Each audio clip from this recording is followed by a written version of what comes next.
Nous étions en train d'évoquer la Côte d'Ivoire avant la pause. On parlait de Kouadio Kona-Bertin, ministre de la Réconciliation nationale. Est-il à la hauteur de la tâche Comme Mayaba, vous pensez que donc peut-être ça, il se peut que ce ne soit pas directement lui, mais qu'il mette en place des commissions qui vont travailler sur justement, il mettra en place des commissions qui vont travailler, qui vont peut-être faire un travail de couloir et peut-être faire des rapprochements pour voir qui approcher. Vous savez, dans la vie politique, c'est quoi? Ce n'est pas forcément quand on vous met à la tête, vous qui allez mener l'action, mais il faut un travail stratégique. Donc, je crois que c'est cette stratégie que Kabi va utiliser, même si ce n'est pas lui directement qui va approcher ces grands ténors-là. Il peut peut-être mettre des commissions en place qui vont essayer de faire un travail de couloir, un travail de fond pour pouvoir rapprocher les positions, afin d'accepter. Il faut d'abord que ces gens-là acceptent cette opposition, acceptent de se retrouver, puis reconnaître qu'il y a problème après, il y a crise, il y a problème après ces élections-là. Vous avez vu comment cette élection a été très controversée. Les gens critiquaient, c'est vrai que même si, comment l'appelle-t-on, Ado était allé parce qu'il y a cette histoire de troisième mandat, de modification constitutionnelle et qui lui permettait d'aller et tout, les gens n'étaient pas quand même prêts à accepter la candidature d'Ado. Mais aujourd'hui, c'est fait. On se dit, là, les Ivoiriens se disent que comme c'est déjà fait, il faut peut-être revivre une vie normale. Et donc maintenant, il faut chercher des bonnes personnes pour pouvoir concilier, pouvoir rapprocher les positions, pour que la Côte d'Ivoire ne puisse pas vivre dans cette crise infernale qu'on a connue. Nous, on a craint le pire. On pensait que ça aurait pu être comme en 2010. Mais aujourd'hui, les Ivoiriens ont été matures. Ils ont pu peut-être décanter un peu la situation en regardant la Côte d'Ivoire d'après et non la Côte d'Ivoire d'aujourd'hui.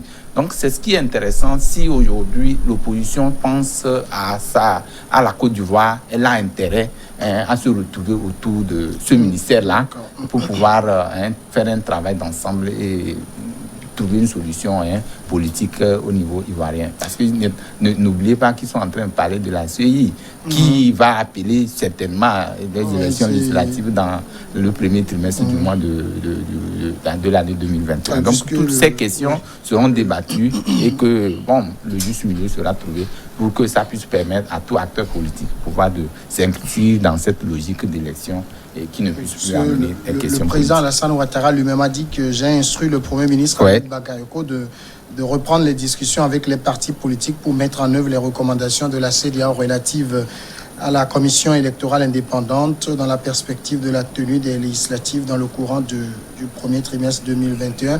Germain Pouli, c'est un peu comme si on était dans un cycle où on fait des élections, il y a les violences, après on organise un simulacre de réconciliation auquel on ne croit pas soi. Mais moi j'ai envie de demander, au-delà de la personne de Kakabe dont nous parlons, qu'est-ce qu'on met dans la réconciliation en Côte d'Ivoire? Oui, moi je crois quand même que la réconciliation a été un processus entamé il y a une dizaine d'années.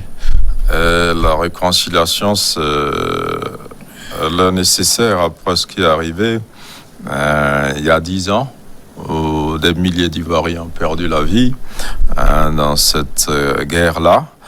D'abord, le pays était fractionné, il y avait une rébellion qui est pratiquement venue déloger. Donc, Laurent Gbagbo, à l'issue d'une élection dont la transparence n'est pas acquise, on ne sait plus finalement qui a gagné, mais on sait que il y a eu l'élection, il y a eu la rébellion, donc qui ont dégagé Gbagbo, avec le lot d'exilés qu'il y a eu, parce que jusqu'à aujourd'hui, il y a plusieurs Ivoiriens pro-Gbagbo qui ne peuvent pas encore rentrer en Côte d'Ivoire. Et donc, le processus a démarré avec l'ancien président de la BCEAO qui était président de cette commission. Il y avait Didier Drogba et tout ça dans cette commission, mais je pense que le travail est resté inachevé. Oui, justement, mettre en place des commissions pour les questions de réconciliation, c'est un peu la panacée que beaucoup d'États utilisent, mais ça ne semble pas vraiment marcher. Les commissions font des travaux, déposent des rapports, des bilans, et puis après, c'est tout. Bon, ça marche un peu, sauf que la cohésion, le pardon, ça prend des dizaines d'années. C'est vrai qu'on a vu un peu l'exemple sud-africain qui a été dupliqué un peu partout en Afrique. Mais même aujourd'hui, en Afrique du Sud, les problèmes ne sont pas réglés. Les pays comme le nôtre aussi sont passés par là. Mais c'est un processus. Après, il y a des indemnisations symboliques. Il y a la reconnaissance de l'État, de sa faiblesse et de son incapacité à défendre les populations qui ont été victimes de ces problèmes politiques-là. Mais ça va prendre du temps. Ça ne va pas se décréter une réconciliation. Mais il y a un processus d'apaisement qui doit être amorcé, qui doit partir d'une volonté politique. Et je pense que c'est celle-là que Ouattara manifeste. Sauf qu'elle est incomplète quand on a vu aussi l'intervention de la communauté internationale, la CPI, qui finalement, à l'issue de la crise ivoirienne, n'a arrêté que le pro-Gbagbo, en laissant libre le pro-Ouattara. Parmi eux, certains ont commis des exactions. Donc, la justice elle-même, sur le plan international, a été injuste. Sur le plan national, on a dû libérer Simone Gbagbo, on en parlait. Donc, ça va être un processus assez long, mais je pense que Ouattara l'a compris. C'est pour ça qu'il a annoncé l'arrivée prochaine de Gbagbo, qu'il ferait revenir Gbagbo. Il en a fait carrément un thème de campagne électorale. Ça veut dire qu'il sait que c'est un besoin pour une grande partie de la population ivoirienne qui a besoin de revoir Gbagbo à la maison, et donc il a promis le faire. Gbagbo reviendra. Si Gbagbo revient, lui aussi doit contribuer à la réconciliation, parce que son comportement pourra compliquer ou faciliter encore les choses. Donc, comme le disait Mayaba tout à l'heure, ça ne reste pas l'affaire de Kakabe, la réconciliation, mais c'est tous les Ivoiriens, chacun à son niveau, la volonté, les moyens qu'il pourra mettre. Mais ça va prendre du temps, et peut-être même Ouattara ne verra pas une grande réconciliation de la Côte d'Ivoire avant son départ.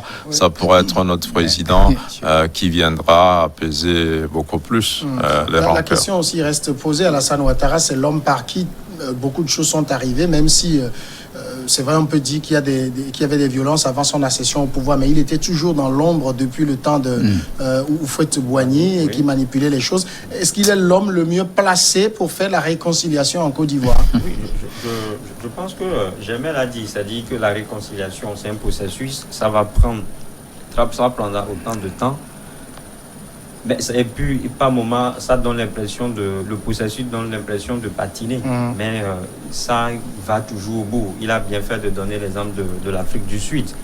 Maintenant, pour seulement qu'ici, en Côte d'Ivoire, ce qui s'est passé, c'est que, et ça, tout le monde l'a dit, c'est qu'à un moment donné, on a l'impression, ou bien on a cru qu'Alassane Ouattara n'a pas donné une chance à la réconciliation en Côte d'Ivoire. Parce que, quand on parle de la réconciliation, quand on parle d'une commission nationale de réconciliation, souvent ce qui est à la base en Afrique, ce sont les élections.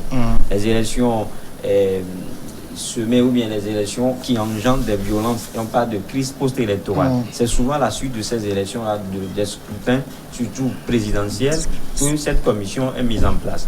Donc, c'est ce que je dis, Alassane Ouattara aurait peut-être analysé le sujet comme tel, et abdiquer ou bien renoncer à son projet de troisième mandat. C'est pour ça que je dis qu'il n'a pas donné une chance à la réconciliation en Côte d'Ivoire. Maintenant, les dés sont pipés, c'est-à-dire que l'irréparable est déjà fait. Maintenant, ce qu'il faut faire, je pense qu'il faut tout de suite libérer en fait les opposants. Il libère les opposants et il se montre, il affiche derrière une volonté politique. Une volonté politique, c'est-à-dire il se met à la disposition de Kakabe, et il faut qu'il l'aide, parce que, comme je l'ai dit, aujourd'hui c'est lui le problème. Et quand il sait que c'est lui le problème, et quand il confie la mission à Kakabe, il doit être à l'écoute de ce monsieur-là pour qu'à chaque fois qu'on le sollicite, il soit présent. Oui, non, je vais placer un mot. C'est-à-dire, vous savez, Ado aujourd'hui est un gros problème pour la Côte d'Ivoire. Vous savez qu'ils ont vu même le danger de loin, mais ils n'ont pas pu arrêter le danger. C'est-à-dire que les gens savaient qu'après les élections, ou même avant les élections, il y aurait problème. Parce que d'abord, telle annonce de sa candidature, vous avez vu combien de remous ça a fait autour de la classe même, enfin, de par le monde d'ailleurs. Les gens de part et d'autre, on ne cite que les deux exemples, la Guinée et la Côte d'Ivoire, pour parler de tripatouillage ou de troisième mandat, et ainsi de suite. Je crois qu'aujourd'hui, si on sait qu'il doit y avoir problème et que nous savons prendre les armes nécessaires, je crois qu'on peut arrêter cette hémorragie-là qui est en train de passer. Donc aujourd'hui, on sait peut-être qu'il se dit, bon, il y a élection, je vais aller après, bon, on mettrait peut-être des commissions en place pour pouvoir résoudre le problème. Je crois que véritablement, ça ne résout pas un grand problème. Donc il va falloir que... qui est d'abord, en fait, le souhait même de la plupart serait qu'il fasse une assise nationale, qu'on discute des questions fondamentales, parce qu'il y avait des questions qui étaient là avant l'organisation de ces élections. Donc, si ça n'a pas été fait, et qu'on organise, va que vaille ces élections, parce que l'urgence est là, je crois que c'est toujours dans ces situations que nos pays vont tomber. Aujourd'hui, on pouvait quand même faire économie de tout ça là, et faire une assise nationale, discuter des questions essentielles, et même dans cette déclaration où il parlait que il ne donnerait jamais la chance s'il advenait et qu'il gagnait des élections, heureusement qu'il les a gagnées, qu'il ferait tout pour que Laurent Gbagbo vienne. C'est un astuce qu'il a utilisé pour peut-être l'aura. J'ai dit que la Côte d'Ivoire l'aura de Laurent Gbagbo. Il parlait de Guillaume Soro, où il dit qu'il va justement en prison et tout. Donc, vous savez, n'oubliez pas aussi que Guillaume Soro aussi a ses partisans. Donc, la Côte d'Ivoire, c'est tout un ensemble. Donc, il ne faut pas faire du sectarisme et parler d'un seul camp, parce que les gens savent qu'aujourd'hui, c'est à cause de lui que Gbagbo est en chose à la CPI et tout ce qui suit. Donc, il doit peut-être un peu faire de bémol pour pouvoir donner vie à cette Côte d'Ivoire-là qui en a besoin. D'accord.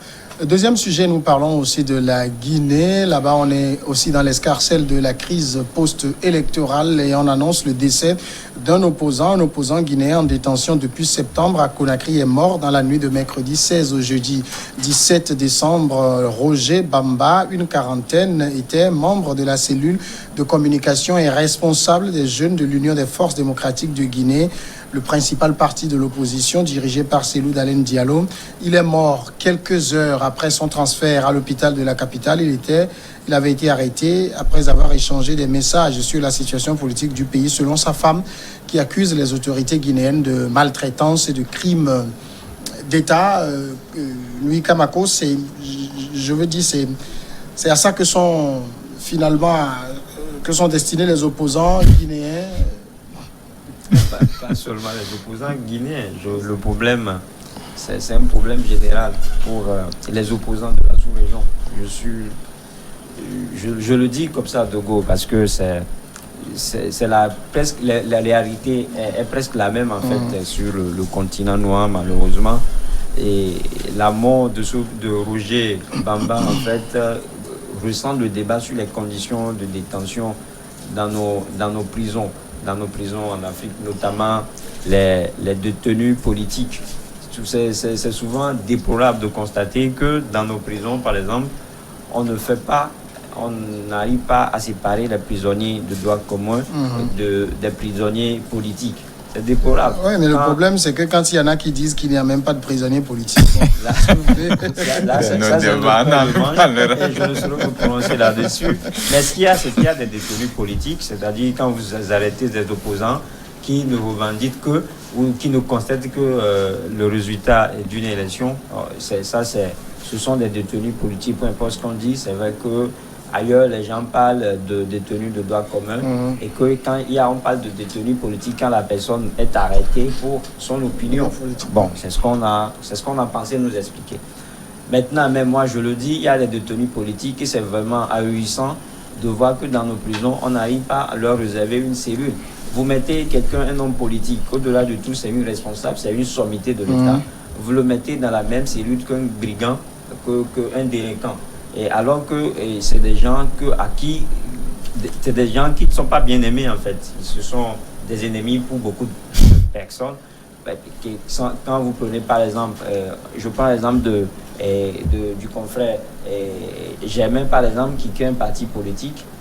Je suis également militant d'un parti politique. Je touche du bois. Demain peut-être je me retrouve en prison en tant que responsable d'un parti politique, je suis en face de moi un militant de Germain Pouli et on nous met dans la même cellule. Vous voyez ce que ça peut donner. Donc, c'est des situations déplorables. Et le cas de Roger Bamba, on nous a fait croire, ou bien on nous a signifié qu'il était dans une cellule de 7 mètres carrés, aux côtés de 9 autres prisonniers. Oui. Je pense que c'est pas des conditions qui peuvent l'aider à s'en sortir sain et sauf de la prison. C'est vrai que le porte-parole du gouvernement parlait d'une cirrhose de foie. Oui. Mais quand on nous parle que le monsieur il est mort par ballonnement, ça laisse poser beaucoup de questions. Est-ce que ce ne serait pas peut-être l'envoûtement par hasard?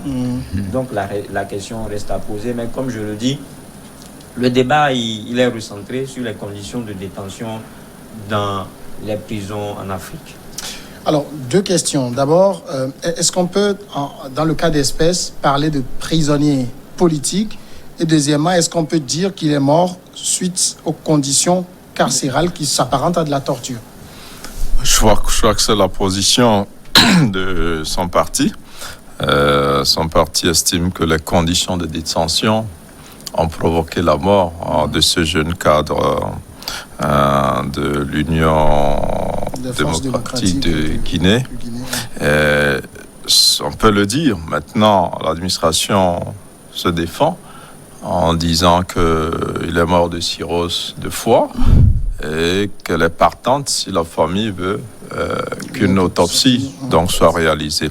Alors dans ce genre de situation, il faut forcément faire l'autopsie pour déterminer les causes du décès. Maintenant, il y en a, quand l'affaire est politisée, certains ne croient pas trop au résultat de l'autopsie. Mais toujours est-il que globalement, ça pose les conditions, la question des conditions dans lesquelles les prisonniers sont soignés, parce qu'on a dû l'amener finalement à l'hôpital et ça n'a pas été. Donc déjà au niveau de la prison, est-ce qu'il y a une infirmerie, j'allais dire, est-ce qu'on a pu lui donner des premiers soins là-bas? Comment ça se fait? Est-ce que dès le début de son malaise, quels soins on lui a administrés avant que ça ne s'aggrave? Donc on ne sait rien de tout ça. Et dans nos prisons, généralement en Afrique, déjà il y a une surpopulation. Déjà pour nourrir les prisonniers 2 fois par jour, c'est déjà compliqué. Dans certaines prisons, c'est une seule fois. Et pour les soigner, ce n'est pas évident. Il y a des médecins qui viennent de façon sporadique pour les consulter, mais c'est déjà des gens qui sont dans des conditions difficiles. L'accès aux soins même est problématique. Et donc, tout ça peut causer la mort d'un détenu. Et là, je crois que ça fait 3 mois qu'il est en prison. Maintenant, il faut aussi évoquer la responsabilité des hommes politiques. Est-ce que son parti est régulièrement allé le voir en prison pour voir comment il allait? Parce que c'est facile de dénoncer aujourd'hui, mais vous n'allez pas laisser vos cadres et vos militants en prison et dénoncer quand le pire survient. Est-ce qu'ils sont allés régulièrement rendre visite à leurs militants pour voir comment ils vont? Et si c'est le cas, est-ce que très tôt on a pu découvrir qu'il y a un tel problème et tout cela? Donc aujourd'hui, à la question, pour revenir donc à la question, on n'a pas d'éléments pour dire qu'il a été torturé. Peut-être il faudrait faire une autopsie, il faut faire peut-être après une contre-expertise aussi. Certains même soupçonnent un empoisonnement parce qu'on dit qu'il a fait des douleurs donc, au ventre. Donc on ne sait pas, il faut forcément faire l'autopsie. Le gouvernement se dit disposé. L'opposition déjà accuse. Et donc je crois qu'il y a des voix un peu plus neutres comme des autorités américaines qui se sont quand même prononcées sur cette question. Mais il faut peut-être une enquête indépendante pour voir les circonstances de ce décès-là et prendre les mesures pour éviter que ça se répète. Mais globalement, comme je le dis, parce que c'est un homme politique, on en parle. Peut-être dans la semaine, il y a d'autres prisonniers qui sont morts, comme ça. Mais généralement, ça pose vraiment les conditions dans lesquelles les prisonniers sont nourris et soignés donc, dans les centres de détention.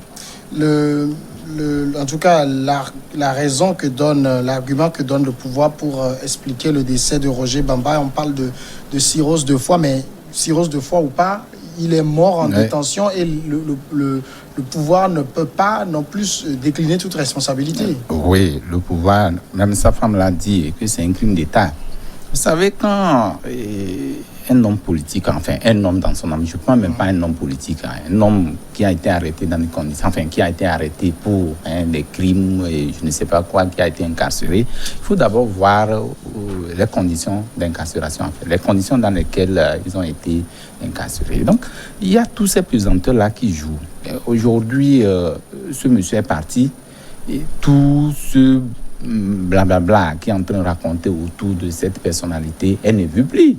Mais ce qui peut éveiller les sens, c'est que il faut peut-être agir pour que ce qui s'est passé ne se reproduise. Parce que, quoi qu'on dise aujourd'hui, si vous ne dénoncez pas, parfois c'est un bavure au niveau carcéral, ça va toujours continuer. Donc c'est le droit, enfin c'est le rôle même imminent des organisations de droits de l'homme pour qu'ils puissent agir dans ce sens-là, pour revoir les conditions de détention de la population. Mais hormis cela, on a parlé d'un homme politique qui a été incarcéré, c'est 7 mètres carrés, avec une population de, je crois, combien. Donc, 7 mètres carrés, c'est très petit. Hein? Oui, c'est très petit. Très petit. Et puis, avec 9 personnes. Et voilà, donc ça aussi crée des situations. Le monsieur n'était pas dans ces conditions quand il était chez lui. Donc ça crée aussi une autre atmosphère. Donc ça peut créer d'autres situations, d'autres pathologies. Ça peut développer d'autres pathologies. On est en train de parler. Il faut seulement l'autopsie pour pouvoir donner raison à toutes les supputations qui sont en train d'être dites, qui sont en train de se dire par rapport à la maladie dont il est parti, en parlant de cirrhose de foie. Bon, il faut l'autopsie, il faut peut-être un médecin légiste pour pouvoir faire ce diagnostic. Mais ce que nous disons, ce n'est pas ça qui est important, qu'il soit mort, de cirrhose de foie, qu'il soit empoisonné, qu'il soit, ce qui est sûr, le monsieur ne vit plus. Il ne va plus mener ses activités. Il est parti. Maintenant, nous demandons à ce que ce soit au niveau du pouvoir, enfin au niveau de l'administration, comme au niveau des partis politiques sont partis, qu'on fasse tout pour que des questions politiques ne puissent pas nous amener dans des lieux de détention. C'est ce qui est important. Parce qu'aujourd'hui, on tente de confondre qui est un exilé, enfin pas un exilé, un prisonnier politique et un exilé de droit commun. La question se pose.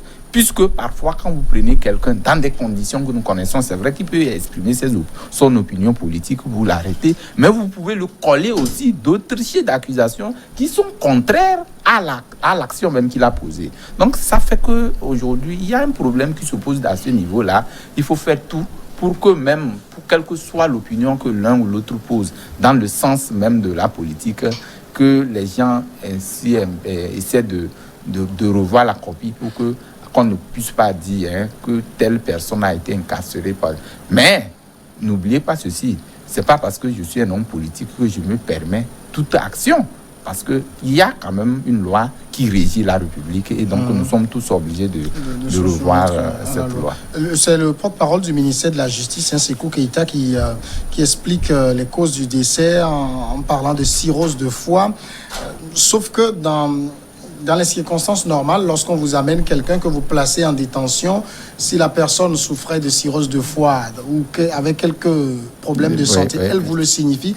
Et pour raison médicale, on peut libérer des gens. On n'est pas obligé de garder ces personnes en détention jusqu'à ce que mort s'en suive. Oui, c'est vrai. Et au-delà, je pense que le porte-parole du gouvernement a même reconnu que les conditions de détention ne sont pas du tout enviables là-bas, en Guinée. D'abord, c'est un point faible. Et c'est pour lui. Ça veut dire qu'il veut se dédouaner, mais il manque d'arguments. Il est en train d'avancer des arguties. Maintenant, comme tu l'as dit, quand quelqu'un est détenu, quand il est interpellé, avant de regagner sa cellule, il y a des analyses qu'on lui fait, il y a des diagnostics. Et je pense que si réellement si Roger Bamba souffrait de cirrhose de foie, comme je le disais, on aurait pu le détecter facilement. Maintenant, Mayaba l'a dit, vu les conditions dans lesquelles il est détenu, le monsieur, il n'est pas habitué à vivre dans ce genre de situation. Ça peut provoquer un mal-être profond parce que son organisme n'y est pas habitué. Ça peut lui créer d'autres problèmes. Et comme je le dis, Je pense que le gouvernement dira tout, mais il doit endosser la responsabilité. Aujourd'hui, c'est lui qui se cache. Moi, je dirais tout de go que c'est lui qui est derrière cette mort ou bien cette disparition du chargé de communication, et il doit indemniser la population et corriger le tir, revoir les conditions de détention. Ce que nous disons, ce n'est pas seulement propre à la Guinée. Malheureusement, c'est la situation que nous vivons dans la plupart des pays de l'Afrique. Au dernier, je crois, à Genève tout récemment, je crois qu'il y avait des recommandations qui ont été formulées dans ce sens à l'endroit de pas mal de prisons. On a recommandé à pas mal de maisons d'arrêt de désengorger la prison. Ici, par exemple, chez nous, on a demandé de fermer la prison civile de Lomé. Je pense que c'est des recommandations très importantes, des recommandations à prendre en compte pour promouvoir réellement les droits humains en Afrique, surtout quand il s'agit des détenus politiques. Et qu'il faut reconnaître que Mayaba l'a dit, c'est-à-dire que son adversaire politique n'est pas son ennemi. Tout ce que tout le monde veut, et tout ce que nous voulons tous, c'est le bien-être, c'est le bien fondé, c'est favoriser l'épanouissement de la population, et qu'en aucun cas ou bien en aucun moment, ça ne doit amener quelqu'un à incarcérer l'autre. Voilà qui nous amène à la grande pause, et on va l'observer et revenir dans une dizaine de minutes pour continuer.